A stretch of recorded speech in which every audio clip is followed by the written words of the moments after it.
anyways. So, how many times have you been up here? We're probably getting to about 7 or 8 now. Yeah. 7 or 8, maybe getting close to 10, maybe possibly.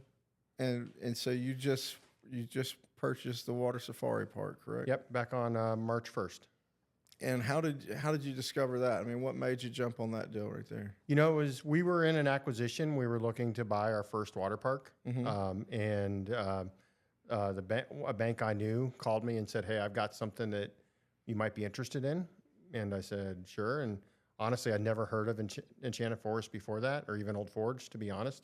Yeah. Never heard it, never been there. And they said, "Well, let's go up and take a look at it." We came in last September, right around Labor Day, and took a quick peek at it, did a walk of the park, met the family, and we really fell in love with it during that visit. And then And what is your background in? I know you worked for Disney, correct? Yep. I went to, I was born and raised in Florida, Florida native, and then grew up in a town called Fort Pierce, Florida, on the East Coast on the beach, and then went to Orlando to go to school, UCF, and then we decided, I was graduating from UCF, decided to get my senior year job as a lifeguard at Disney.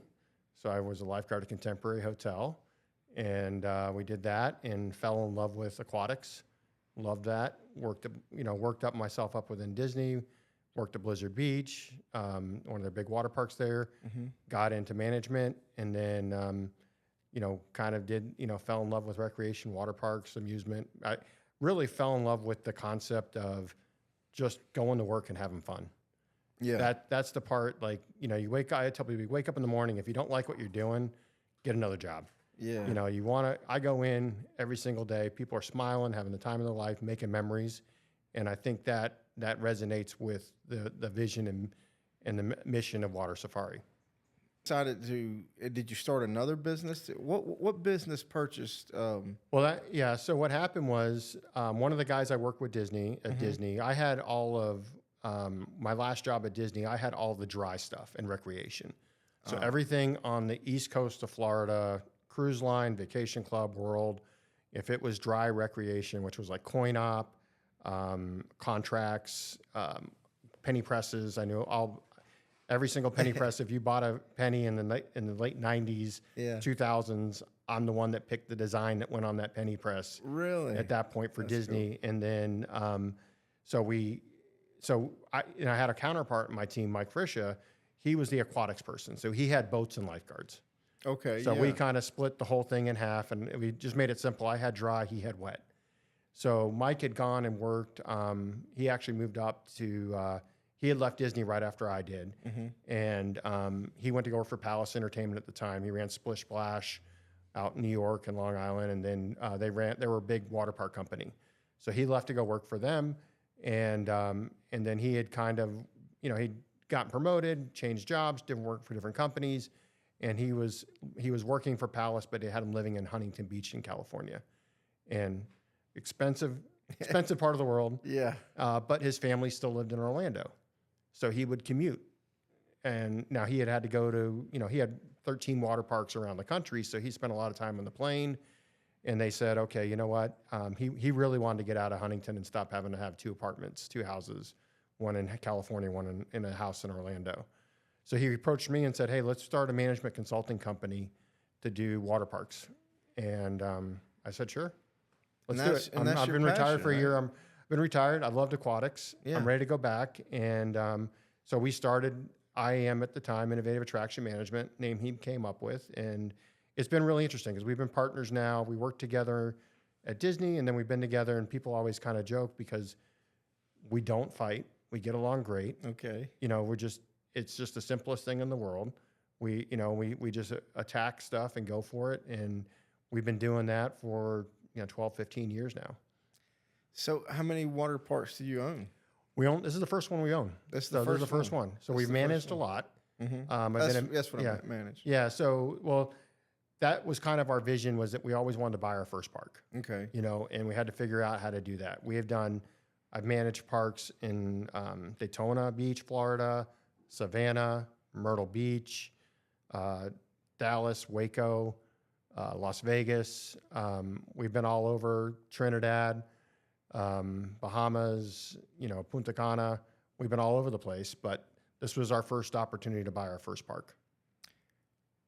I just want to say that is probably the coolest job that I've heard so far. You literally get to do your passion and get to travel everywhere that's cool. So that's awesome. Up there, but at the same time, I ride every single slide. Yeah. I don't, I was just on Royal Caribbean is one of my big customers. Oh, And wow. Yeah. So they just released Utopia of the Seas, brand new part, brand new ship. Yeah. They released it, and I'm I'm out there with one of the first guys riding all the water slides and saying, okay, this works, that doesn't work, talking to the manufacturer about it, and then telling, Royal Caribbean, like, hey, this is what we like, what we don't like, as they kind of build their next ship so they understand what's a good water slide and what's a bad water slide. Wow. Couple things. One, throughput's a very important thing, and people really don't understand throughput. Throughput is how many people can go on it at a time.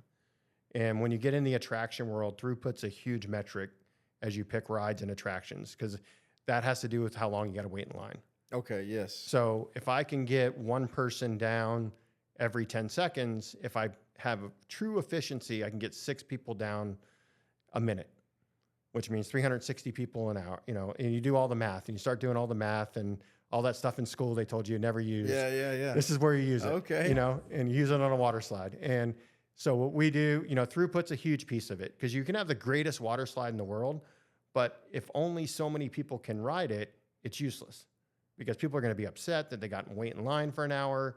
They want stuff that goes fast and goes into that point. And then safety is a big part of it. How people go through is the ride path we call consistent. The hardest thing about water slides versus like a roller coaster. And roller coaster, I know exactly, I can take an engineer and they can tell you exactly where you're going to be in every single point, exactly what time you're going to be there, and they know exactly what goes on the whole entire roller coaster. Okay. Water slide, it's a different experience. You ride the water slide, you're going to ride different than I'm going to ride it. Right. And then my daughter is going to have a completely different experience as well. She's not going to get as high on that wall. She's not going to go as fast because her weight's not there. Wow. But you got to find a way to be able to have a great experience for that kid at the smallest kid at the range, and then the biggest guy at the range, and have a good experience for both of them. So ride path is really important. Consistency of the ride path, so people don't get hurt, they don't flip, those type of things. And then just, you want to have a good mix of thrill versus people who aren't really looking for the thrill. Right. And so you gotta mix up your product as well on that part. You can't just have insane water slides, just all insane, because there's going to be people who are like, you know what? Yeah. I can't do that. I don't want to do that. Yeah. Let me ask you, I don't know if you want to say, what is your favorite water slide out there? It's really simple. It's really silly, but it's definitely my top 3 is there's a water slide on Navigator of the Seas on Royal Caribbean that is a mat racer. And it's just the simplest slide in the world. Mm-hmm. It's fast. It's a 6-second slide, 7-second slide. You're in and out, but you go over the side of the ship. It's translucent. Oh, so wow. you can see you're over the side of the ship, and then you come out super fast. Yeah. I mean, just as fast as you could possibly go on a mat racer head first. That's great. I really did, Cascade Falls at Water Safari is a great ride. If you get down there, you got to get there. I need to get my guys to make sure they keep putting 2 people at the top. Mm-hmm. That's been a challenge this year, but we're going to fix that. And Cascade Falls is a pretty fun ride there. And then I want to just put in Punta Cana as a 4-person bull ride where you put 4 people in it and you kind of go down this really fast thing, and then you go into a bowl and then come out the bottom. It's a pretty intense ride. You wouldn't expect it, but it's a pretty intense ride. I try to experience the whole thing anyways. But there's a lot of sentimental stuff that's going on. So they're concerned with changes and anything like that coming up. Is there anything that you know of that is going to be a major change? Not.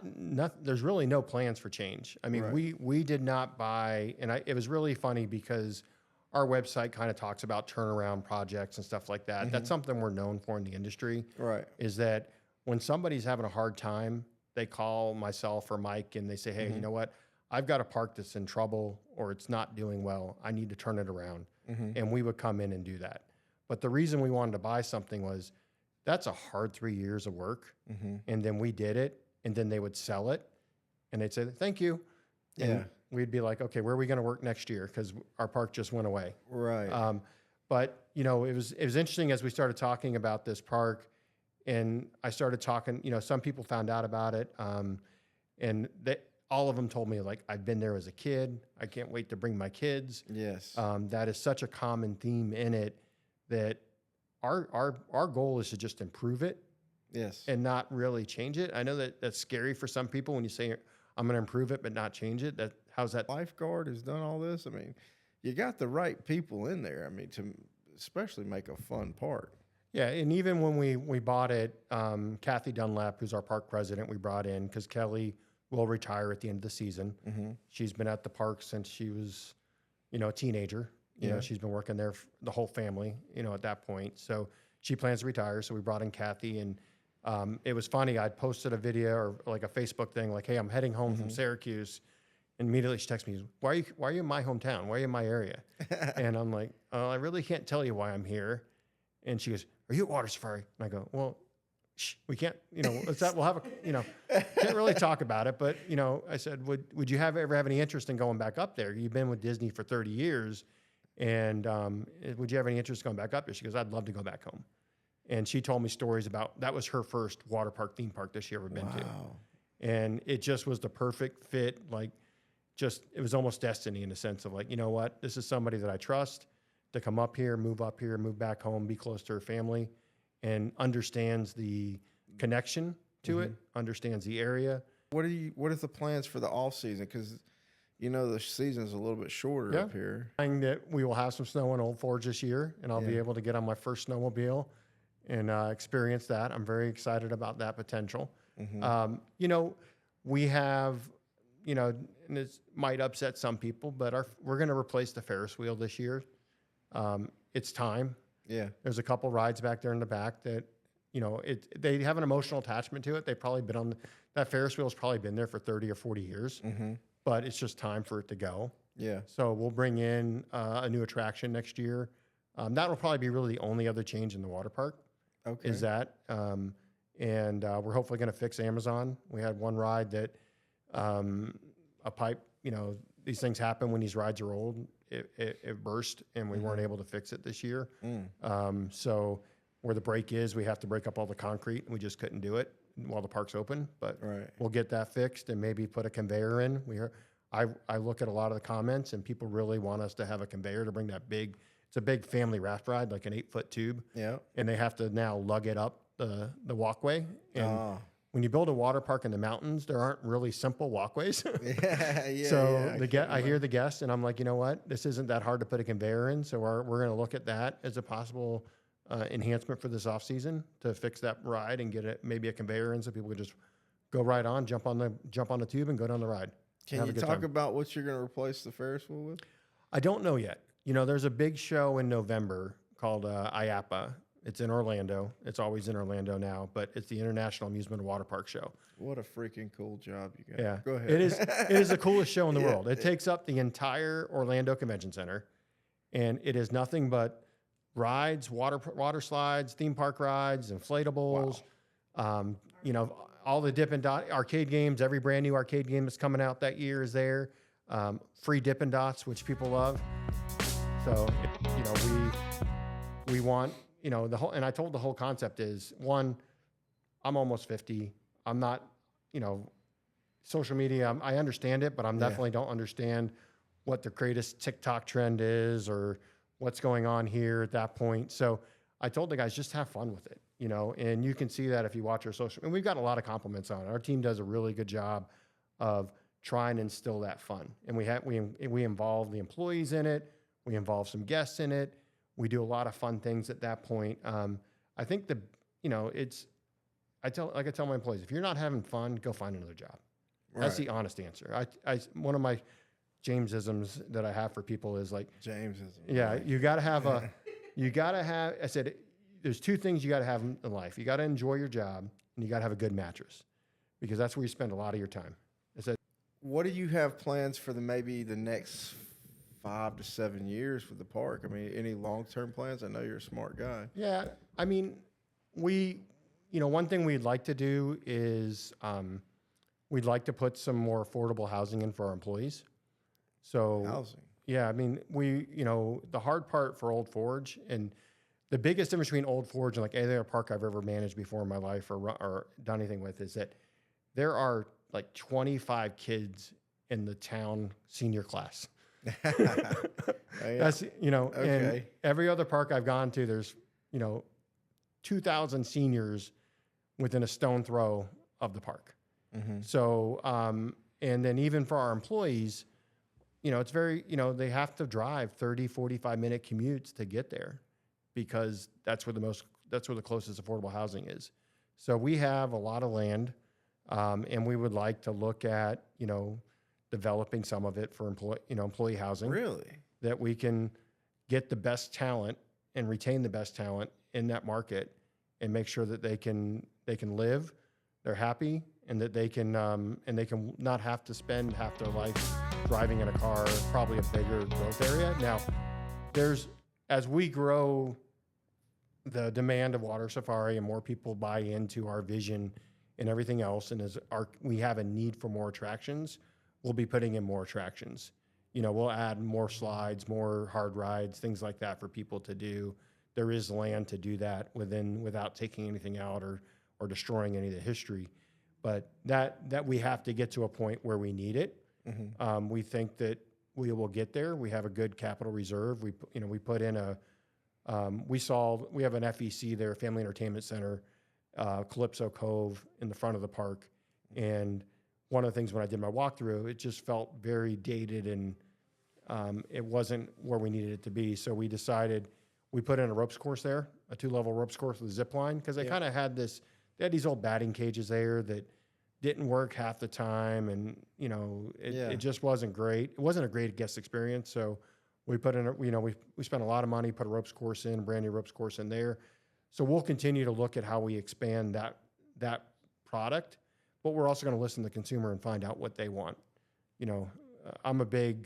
I talk to the employees all the time, like, hey, every time I go up to the food and beverage stand, what's selling, what's not selling? Right. What do people want? What do they not want? What are they complaining about?